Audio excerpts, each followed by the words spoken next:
to the unapologetic truth. We speak the truth and don't apologize for it. Why? Because the truth never apologizes.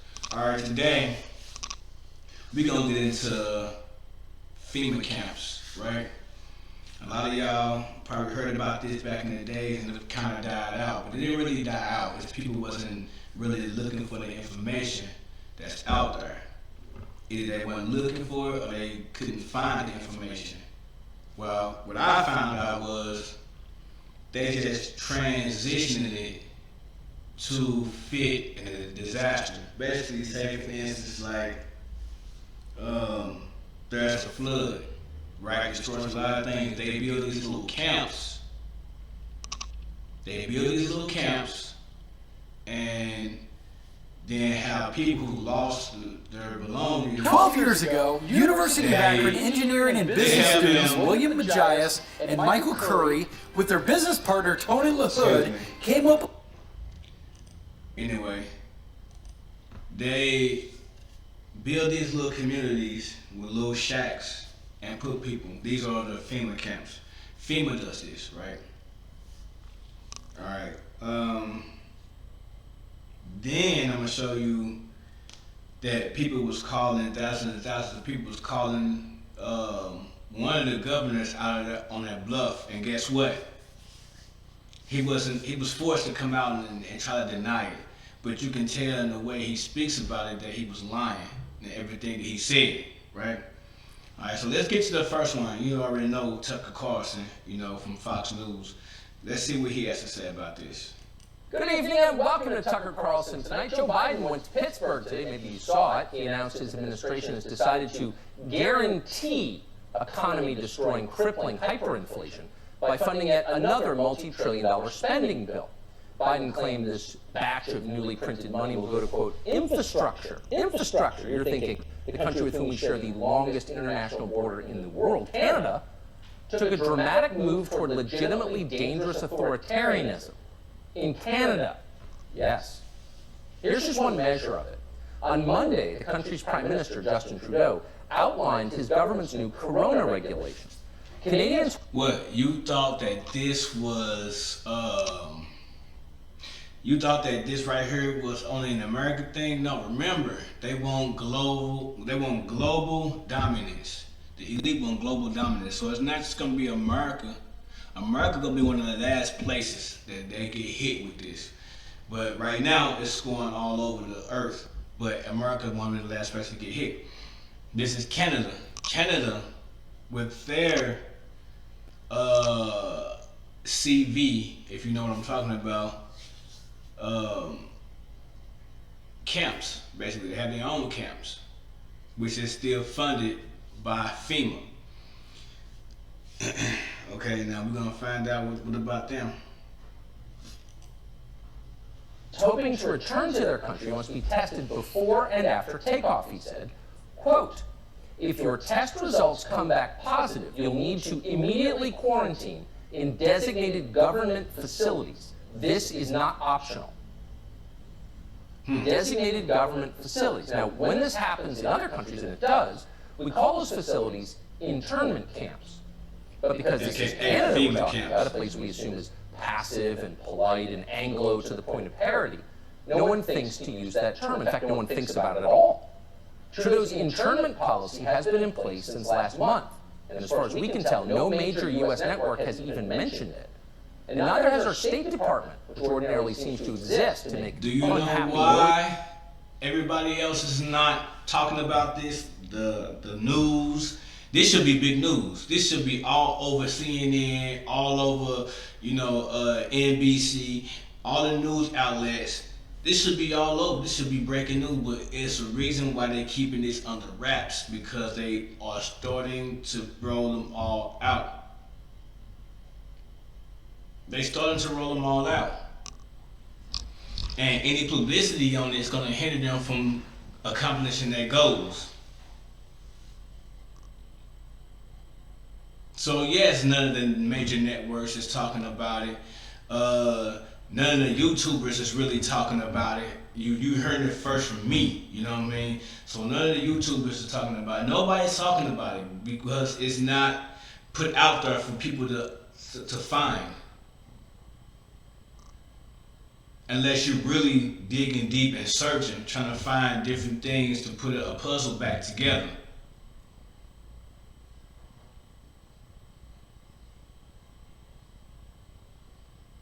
Okay, so let's get back to this. Voices about human rights violations around the world, but not a word about Canada. Preconceptions may play some role here. We assume that interning people is what Russia does. Boring people is what Canada does. But not anymore. Suddenly, Canada is a flagrant violator of the most basic human rights. Fail a COVID test and they will lock you up without trial and go ahead and try to disobey. According to the Canadian government, anyone who attempts coming soon to America, so y'all better be awakened and take heed to what's going on around you. is to avoid these rules, detention in a government internment facility, for example, could face $1 million fine and 3 years in prison. This is Justin Trudeau's Canada. It's funny, Trudeau always seemed like a cheerful idiot, wearing weird costumes and yammering on about diversity. Who knew he was Mussolini? There might be a lesson here for other nations that are led by shallow neoliberal empty suits. Know any? Underneath all the chirpy identity politics talk, it's not a joke. It's internment cells. In Canada, where everything has a euphemism, those cells are referred to as approved quarantine hotels. What are they like? Well, as noted, they're internment cells. What do you think they're like? There are shortages of food and water. You could be sexually assaulted as you're held in one. Listen to a member of the Canadian Parliament explain what they're like. The Liberals instituted a federal hotel quarantine requirement for those entering Canada. We have heard reports that it is taking hours to get through to book these hotels, dietary restrictions are not being met, and food and water is not always readily available. That's in addition to this program continuing after reports of getting you ready, getting you desensitized to the fact that you're going to be in an internment, aka Fema camp. Getting you ready. And they blame it on CV, and which really, I don't really think that it really exists, to be honest with you.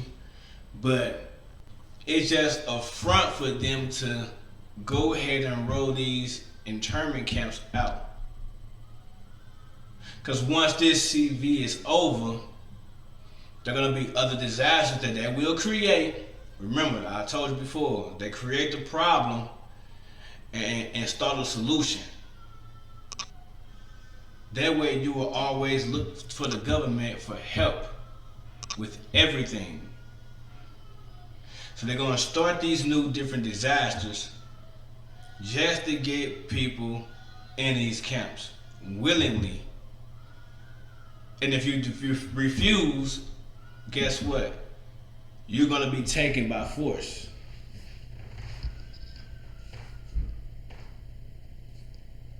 I'm just going where the dominoes fall. You know what I mean? I'm going where the dice roll. All right, let's get back to the video. Of sexual assault. This is mind-boggling. Oh, the Liberals did this. It's not very liberal to intern people, is it? According to a report in the Post-Millennial, the doors in many of the internment facilities don't lock. Detainees have no way to protect themselves while they sleep, hence the sexual assault. They also don't have access to adequate medical care. In one case, Canadian authorities detained a man with diabetes called Ray Truesdale. What was Truesdale's crime? Well, it was flying from Tennessee to Toronto on a business trip. As he waited in confinement for his corona test results, his jailers forgot to feed Truesdale for more than 24 hours. Ultimately, Truesdale left his cell and went downstairs in search of something to eat. And there, he found others who were being held without food. They were screaming, he said. In the end, Canadian authorities informed Truesdale that his coronavirus sample had been damaged somehow, so he had to remain in internment. Or consider Mitch Bolu, a Canadian who landed in Calgary after a business trip to Florida. He told Canadian television the experience was very much like a kidnapping. He was put, quote, in a black van with tinted windows and taken to an undisclosed location. Where am I going, he asked. Why am I going there? The response, we'll tell you everything when you get there. He thought it was a prank. He thought it had to be, but it wasn't a prank. Quote, I got out there and there was plastic all over, people walking around in hazmat suits. It was like jail, pretty much. Yeah, just don't call it jail. And that's an order directly from Canadian state media. This fall, the CBC, Canadian State Media, ran a story with this headline. Prime Minister health officials warn Canadians against believing COVID-19 internment camps disinformation. Warning against believing. Sound familiar? That claim, that See, they always put somebody in a position of power out there to try to deny these claims and to make the people calm down and feel comfortable with these FEMA camps. They always do it. They always put somebody in a position of power to come out and deny these, and the mass is going to believe them. For some reason, I don't know why, but out of their own research, they believe them. Who in their right mind will believe someone's word when they should do the research first and then believe? It makes no sense. Conspiracy theory, said CBC, that the federal government is preparing to forcibly intern Canadians is patently false.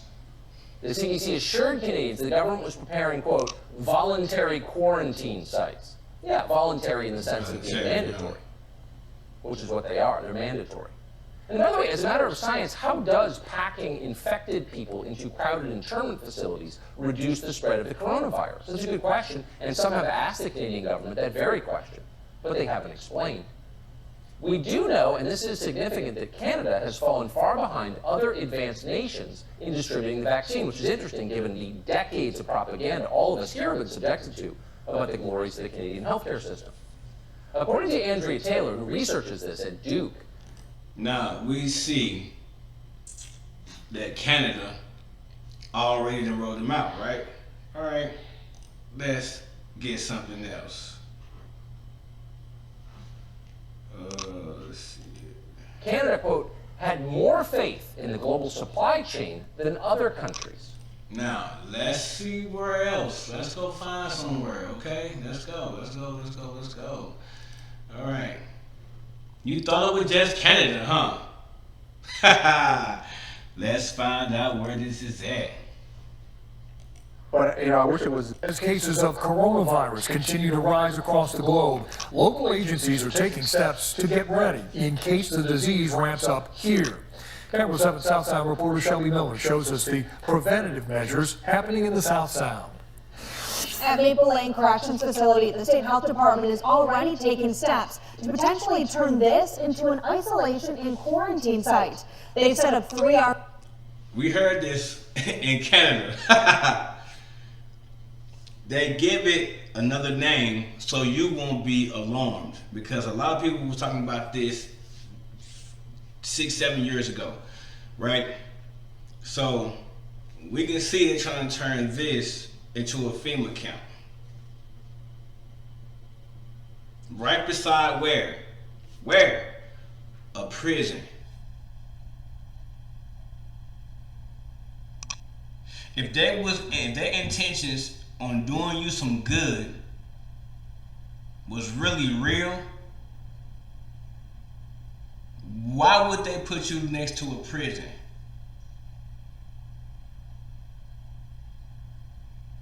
Shouldn't that click on the light bulb in your head?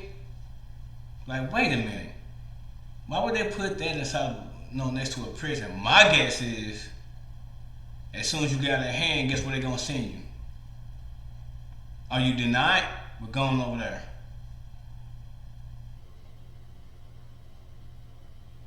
You think these people gonna be fed, well nurtured? Nah, man. This is a FEMA camp. It's not. When martial law hits, and it's gonna hit, this is gonna be filled up. They're gonna be taking you away in droves. You heard what the man said in Canada. He got put in a black van with tinted windows, and it was plastic everywhere. They said they were taking him to a non-disclosed area. Why couldn't you tell him where he was going? If this was so voluntary. Let's roll the clip. RVs, a white tent, and extra fencing in case more coronavirus cases pop up. Can't predict the future, but we do know we want to plan. That's the motto health officials in the South Sound are taking as the coronavirus outbreak takes a toll on people across the globe. The disease has been detected in 37 locations, including in the U.S. So we see that they are pushing these camps all over the earth, not just Canada, but here in America too as well. Let's look at something else. This is what I want you guys to hear. So pay close attention. Pay close attention. 195 people were given the all clear after a 2-week quarantine at the March Air Reserve base in Riverside. They grabbed their masks, they threw them in the air, and they celebrated. And then they boarded buses and they came right here to LAX. They're heading off to Washington and other places around the country. But we spoke to Consul General of Wuhan, Jamie Faust. She told us that that was an experience she'll never forget. Checking in at LAX was a return to normalcy for U.S. Consul General to Wuhan, Jamie Faust, and his wife. Very happy to be on our way to Washington. It was the end of a month-long ordeal that began in mid-January when the decision was made to close the consulate in Wuhan, China, and evacuate about 800 Americans due to the outbreak of the coronavirus, now called COVID-19. When we left, the streets were pretty empty. We felt like it was important to get out of the city because we weren't sure how many services would still be available at a certain time. They stopped in Alaska and then arrived at March Air Reserve Base in Riverside, where they were quarantined for 2 weeks. We kept ourselves busy. We have a master artist who works at the consulate who gave art classes. We have a Zumba teacher who did Zumba. We played. Now remember, the first time, this is just a test run. Remember all the other test runs that we've been having. This is just a test run. Now, they're gonna make it feel comfortable to you, so when they do it, guess what? You'll be like, okay, we had fun in the last one, why not this one? But you're gonna have a rude awakening once everything go down. When martial law hits, you're gonna have a very rude awakening.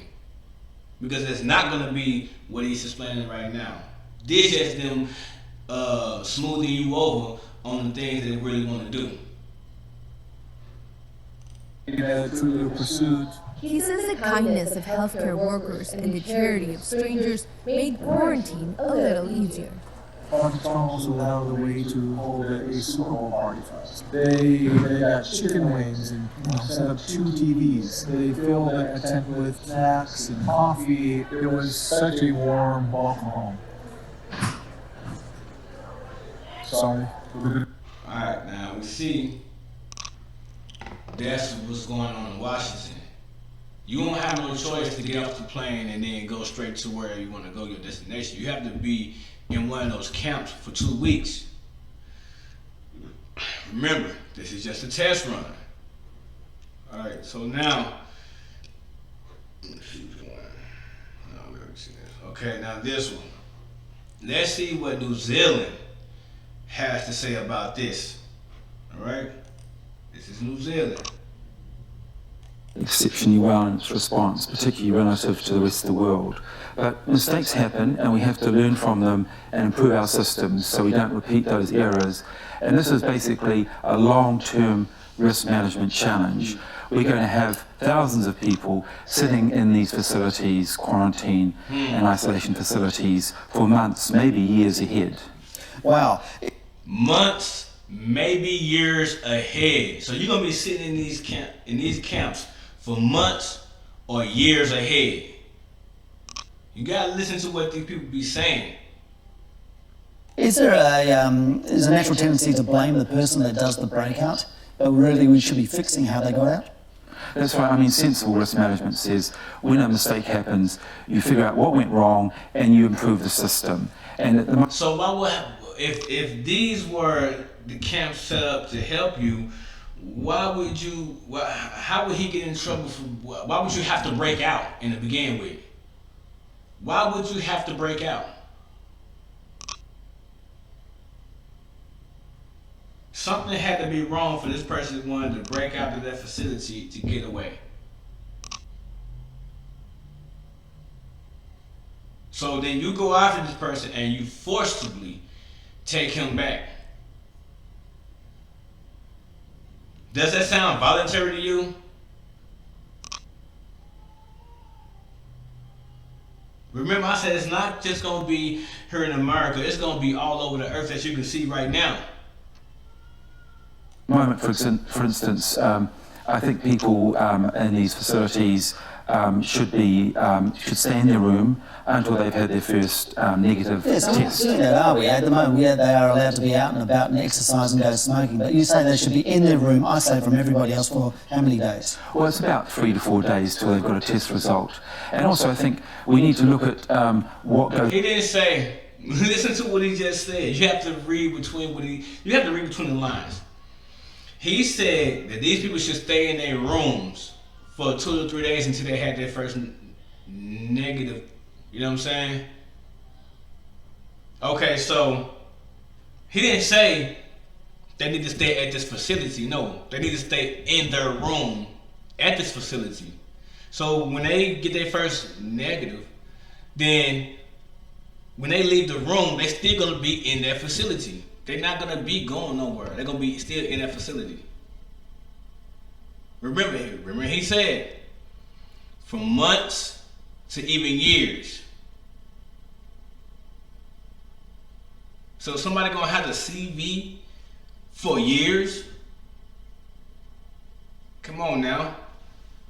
Is wrong, why people actually do escape from these facilities. And sometimes it's people who have problems with all the stress, they may have psychiatric illness, they may have a substance addiction, nicotine, alcohol. So now somebody want to get up out of there because they're addicted to all these things.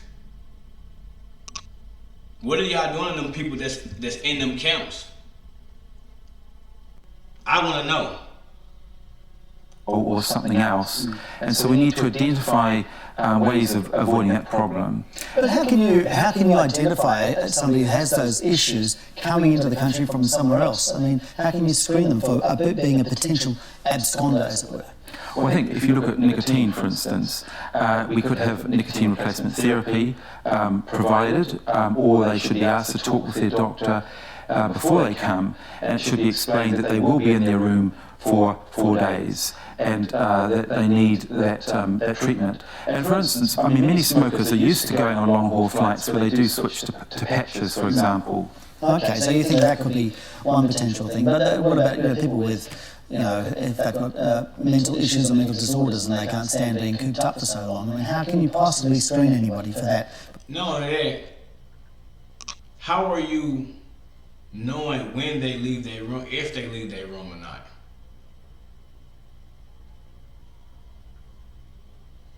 If this was voluntary, how would you know if someone stayed in their room or not? They might have stepped out to get something to eat. You got people that are watching them. Like they are some type of patient. You got them people watching them. You must have security. If people try to escape, you can stop them. So what is it that you're doing to these people that they want to escape from this place? If they got all this food, they got all this health care provided to them, and all kind of, I guess they say, entertainment, why would they want to escape? It's something y'all doing to these people that they want to get up out of there. Before they come into the country. I think there are approaches for that. They could have to see the doctor and get a medical certificate. I mean, there are a range of things that could be done. But practically? Yeah. Well, remembering the numbers are still only moderate, and it's still a big process to organise your trip into New Zealand. As part of booking that, you could be required to have a medical certificate, for example. Do you think people should be profiled as to like a criminal record, like David Singh was suggesting? I think that should be looked at. I mean, we should learn from best practice internationally about this, because it's all about a system to minimise the risk of errors at the border. So we had some dire sort of statements from the head of the WHO this morning, so that the pandemic is accelerating. Where are we in the trajectory of the pandemic, like globally? Because we're sitting here going, hey, we're all right, mate. Unfortunately, it's just getting started. I mean, this virus has the potential to infect half the world's population or more over the next 1 to 2 years. Their excuse to why they building these camps, these FEMA camps. After this blows over, the next disaster will come, and guess what? They're gonna build more and more camps. You think what happened in New Orleans was a coincidence with that major flood that was down there? You think that was just a coincidence?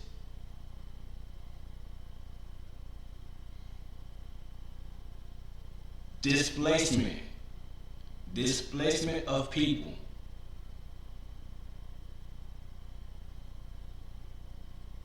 Now, if you're not knowing that they building up these FEMA camps all over the earth, after they start these new disasters, something wrong.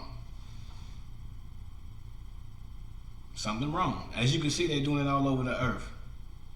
As you can see, a lot of people say these things are not good when they're on the inside.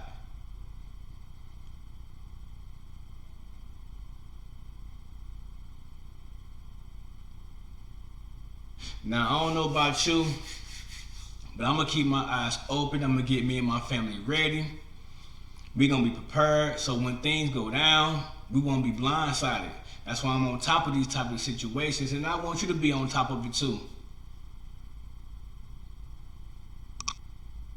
Because these elite is planning some real dangerous things.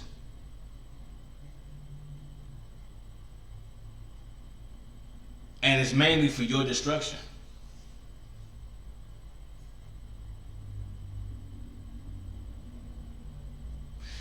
Anyway, with that being said, hit the like button, hit the subscription button, turn on all post notifications so you get all of my videos and soon to come documentaries as soon as I lay them down.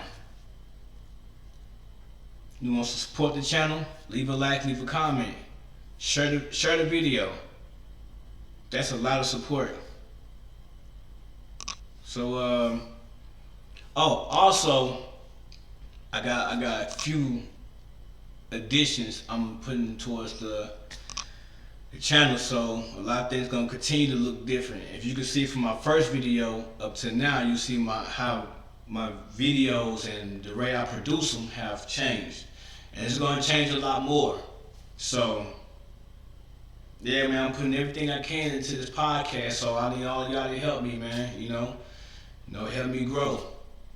Get other people on board, get other people to subscribe to the channel. Leave a like, leave a comment. That all helps in the growth of this channel. And I will continue to bring out more truth, more videos, a lot of videos that other people not bringing out, that I'm showing. So, like, you can't find nobody that's putting out this type of information anymore. But I'm staying on top of it because I know how to do my research. I know what I'm looking for. And I know what I need to get the information out there to the people. So it's your boy, Unapologetic Truth. The channel where we speak the truth and don't apologize for it. Why? Truth never apologizes.